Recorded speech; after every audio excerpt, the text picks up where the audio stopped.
département a souhaité soutenir et accompagner la création de ce livre blanc. Livre blanc qui est en fait un premier pas vers le partage, vers la mutualisation et vers la création de ressources pour donner envie d'aller voir ce qui se passe ailleurs. Donc c'est un livre blanc avec une grande variété de projets, plus d'une soixantaine.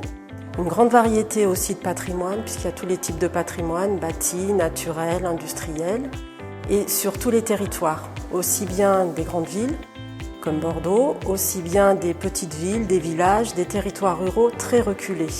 Et c'est là qu'on s'aperçoit que le numérique est vraiment une chance pour ces territoires, de permettre une accessibilité du patrimoine à tous, tout le temps et très rapidement et très facilement.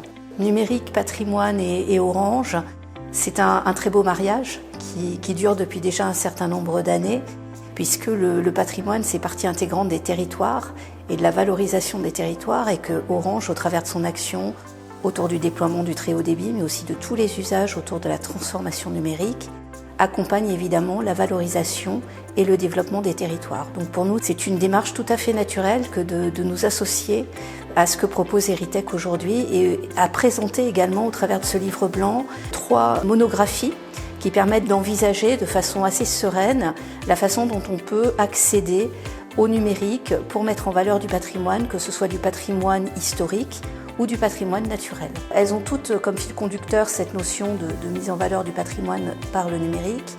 Elles sont toutes également le reflet d'une thématique qui est autour de la préservation des espaces naturels, de la préservation de l'histoire, de donner à voir ce qui n'existe plus.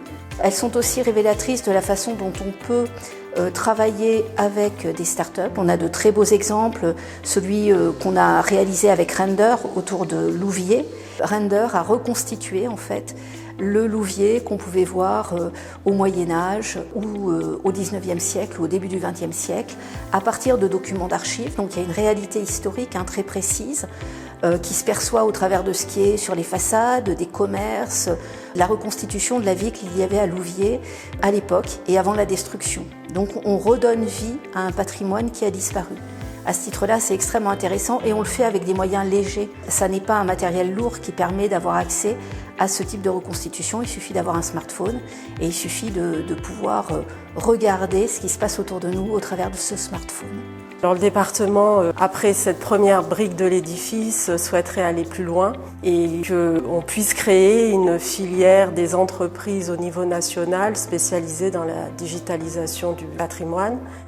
Et l'idéal serait que la Haute-Loire et la ville du Puy soient cette capitale, ou du moins ce carrefour d'échange entre les thématiques patrimoine, territoire et numérique.